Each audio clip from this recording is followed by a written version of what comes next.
program in Dartpad. Now remember, what we can do if we want to define a string is just create a variable and have it infer the name of the string, like name1 is equal to Mimi, and then go ahead and then just print out name1, and you can do that just as we've had before.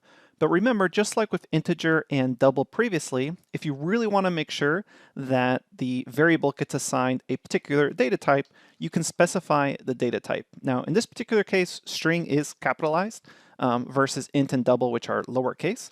So for example, I can say string name2 is equal to Jose. And this is now not doing inference because I'm specifically saying, hey, this variable name2, that is going to be a string. Now, name1 is also a string, but I told it just in general, create this variable and infer based off what's on the other side of this equal sign, what type of data it's going to be. So same thing with integer and double, you do have this string code word or data type word. So I only printed name1, and the thing I want to kind of get across here is the fact that we can perform what is sometimes referred to as string interpolation. Basically, I have a variable here, but I want to print it along with some other information. So let's imagine I also have a number. So for example, I can say my number is equal to 10.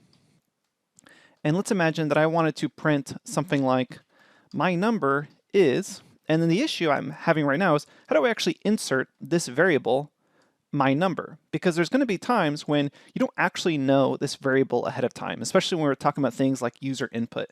So maybe the user's playing around with our Flutter application, they input their age, and we want to say something like confirm that your age is blank. So we know we want to say confirm that this number is my num. Well, unfortunately, if you were to just type in the variable here, then it's just going to actually literally print out the string my num, and you're not going to actually see the value. So we want to insert the variable. How do we do that? We do that by putting in a $sign in front of this. So I say my number is now $sign. Note that the syntax highlighting tells you, hey, you're now actually printing out the integer or the string version of that integer. So then when you run this, you should now see my number is, and then wait a little bit and you'll see my number is 10. Okay, there it is. My number is 10. So immediately the question becomes, well, what if I actually do want to print out a $sign? This is where you can use what's known as an escape character. So anywhere along this, what you can do is do a backslash $sign, and that basically tells you, hey, this $sign, I actually want it to be a $sign. I'm not looking for some other variable. So if we run this, then I'll see my number is $10. And if you want, you can also get rid of that space. So I can say something like my money is $sign and then my num. So this backslash is known as an escape character. It essentially tells you, hey, treat this $sign as a normal string. Don't actually use it to try to insert a variable. Okay, so that is the way you can insert a variable into a string. And you don't necessarily need to print it out. You can just assign this string to something else. The other thing I want to point out is what if you actually wanted to call an attribute? So let's say I wanted to print the length of name2, and notice I'm just actually providing name2 is, and here you might think you would just say name2 dot length. But the problem is that this is an attribute, or it could also be a method call, and the $sign starts to get confused on whether you're referring to the variable or the whole thing. So what you can do is just wrap this around brackets or braces, and then you'll actually print out the entire attribute. So it's going to say the length of name2 is, and then in this case it should say 4, because it's grabbing that attribute and then inserting it. Whoops, forgot the semicolon. There we go. Let's run that.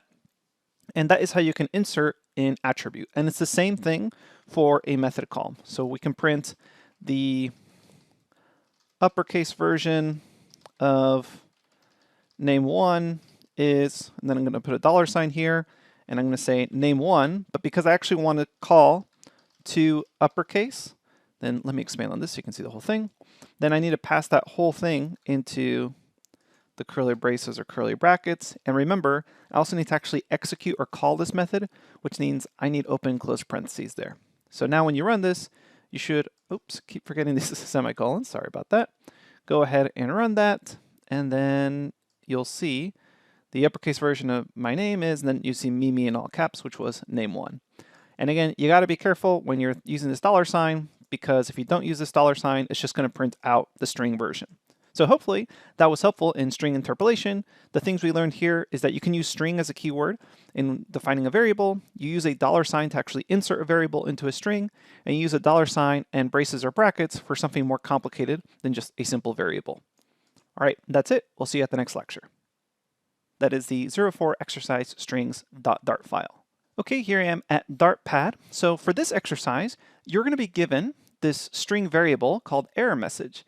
And you notice there's a problem with it. There's a bunch of random x's, however, they're in random positions. So your task, given the string below, is to replace all the x's with a blank string. And when I mean blank string, I'm just talking about two quotes, either single or double, with nothing in between them.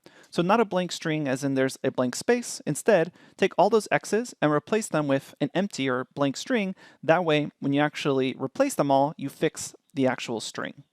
Okay, there's a big hint if you actually read the directions in the method call you should be using. I'm going to pause now, give you a little bit of time to check it out. All right, so I'm going to go through the solution, so pause this if you don't want to see the solution yet.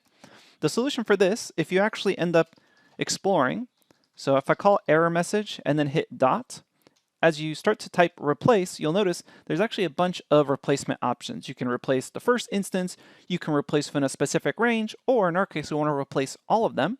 So we click replace all. And if you highlight this, the documentation will help you out and say, oh yeah, just pass in the pattern and what you want to replace it with.